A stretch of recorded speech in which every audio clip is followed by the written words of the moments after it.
अगर आप last of us season 2 देखना चाहते हो और भूल गए हो सीज़न 1 में हुआ क्या था, तो अगले 10 मिनट में मैं आपको सब याद दिलाता हूँ। आइए मेरे साथ। तो सीज़न 1 शुरू होता है जोल मिलर और उसकी बेटी सारा से। दोनों खुशी खुशी रह रहे होते हैं। जोल का बर्थडे है और सारा उसके लिए गिफ्ट लाई होती है, पर यह खुशी ज़्यादा देर तक नहीं चलती है। एक फंगल म्यूटेशन के कारण ज़ॉम्बी आउटब्रेक होता है और जो इंसानों को फ्लैश ईटिंग मॉन्स्टर में बदल रहा होता है। और मैं सोचता था मेरे पड़ोसी खराब हैं। जोल अपनी बेटी सारा और भाई टॉमी के साथ शहर छोड़ के भागता है और उसका सामना एक आर्मी के सोल्जर से होता है जो उन लोगों पे गोली चलाता है। गलती से सारा को गोली लग जाती है और जोल के बाहों में ही दम तोड़ देती है। अब कहानी 20 साल आगे बढ़ती है। ह्यूमन पॉपुलेशन लगभग खात्मे की कगार पर है और दुनिया पे इन्फेक्टेड ज़ॉम्बीज़ का कब्जा है। अब जोल अपने भाई के साथ नहीं रहता, वो बोस्टन के क्वारंटाइन जोन में अपनी गर्लफ्रेंड टेस के साथ रहता है। जोल और टेस आसपास शेल्टर में रहने वाले लोगों को छोटी मोटी चीज़ों की स्मगलिंग करते हैं। जोल को अपने भाई टॉमी की याद आती है और वो वायोमिंग में उससे मिलने की सोचता है। इसके लिए उसे कार की बैटरी चाहिए होती है।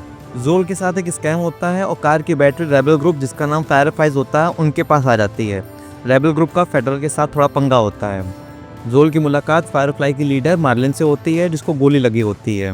मार्लिन जोल और टेस से कहती है कि एक टीनेज बच्ची है एली, उसे भी अपने साथ ले जाओगे तो बदले में जो कुछ चाहते हो वो मैं तुम्हें दूंगी। मजबूरी में जोल राजी हो जाता है, पर इससे पहले वो क्वारंटाइन जोन से बाहर निकल पाते हैं उनका सामना एक सोल्जर से होता है। वो उन्हें चेक करता है। इससे पता चलता है कि एली इन्फेक्टेड है। सोल्जर एली को मारने वाला होता है, इससे पहले ही जोल उसे मार देता है।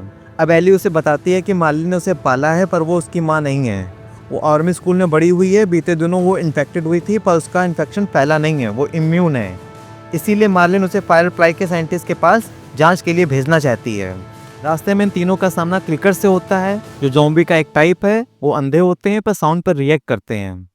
क्लिकर्स एली को इन्फेक्टेड करते हैं पर एली के घाव अपने आप भर जाते हैं, जो ये बात प्रूव करते हैं कि एली इम्यून है।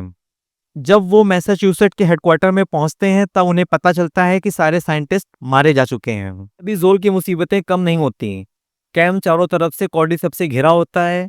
इसी बीच टेस एक बुरी खबर देती है कि वो भी इन्फेक्टेड हो चुकी है। अब जोल को उसे छोड़ के जाना पड़ेगा। टेस जोल और एली को बचाने के लिए खुद को बम से उड़ा लेती है। अब जोल एली को अपने फ्रेंड बिल और फ्रैंक के पास ले जाने की सोचता है। बिल और फ्रैंक गे हैं। 20 साल पहले ये कंपाउंड बिल ने बनाया था और उसे इलेक्ट्रिक फेंस और हिडन ट्रैप से सिक्योर किया था। फिर बिल और फ्रैंक मिले और दोनों में प्यार हुआ। कुछ भी कहो, मैं बहुत ही मॉडर्न हूँ और मुझे 2 दाढ़ी वाले बुड्ढों को किस करते देखना बहुत ही अजीब लगा था। आज के समय पे आते हैं।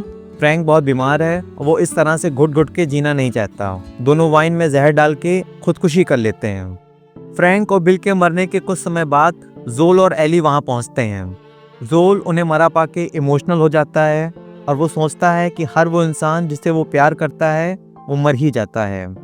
जोल अपने आँख से प्रॉमिस करता है कि कुछ भी हो जाए वो एली को फायरफ्लाई साइंटिस्ट तक पहुंचाकर ही रहेगा। आगे जर्नी में उनका सामना लुटेरों के एक ग्रुप से होता है जिसकी लीडर कैथलीन नाम की एक औरत है जो कि हेनरी और उसके छोटे भाई सैम को ढूंढ रही है। एक्चुअली हेनरी ने धोखे से कैथलीन के छोटे भाई को मारा था।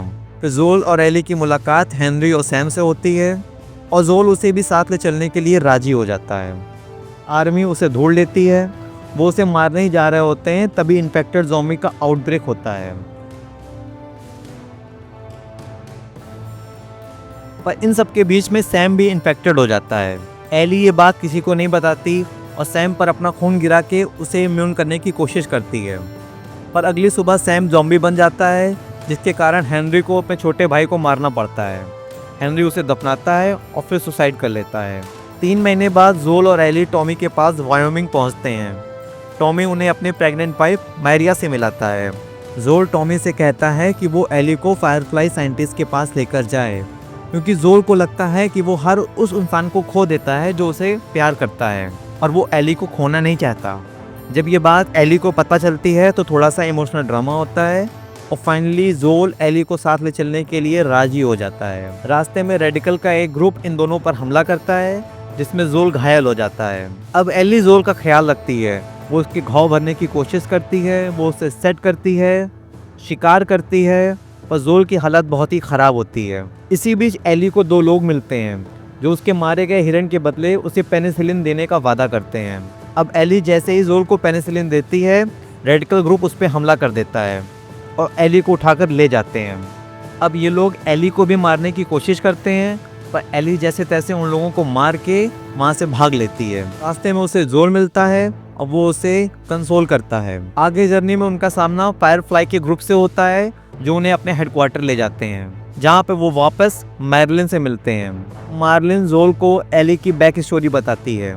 मार्लिन बताती है कि एली की माँ चाइल्ड बर्थ के दौरान इन्फेक्टेड हो गई थी, जिसके कारण उसके ब्रेन में कॉर्डिसेप्स के अगेंस्ट इम्यूनिटी डेवलप हुई है। अब जोल को पता चलता है कि डॉक्टर एली के ब्रेन को स्टडी करने के लिए उसे मारने वाले हैं। फिर जोल उन सबको मार डालता है, डॉक्टर, नर्स, गार्ड, सबको, और बेहोश एली को लेके चला जाता है। जब एली को होश आता है तब जोल उसे बताता है कि फायरफ्लाई को और भी इम्यून पीपल मिल गए थे, पर वो क्योर नहीं खोज पाए, इसलिए वो उसे लेकर चला आया। एली जोल की इन्हीं बातों पे भरोसा कर लेती है और इसी के साथ सीज़न 1 ख़त्म होता है।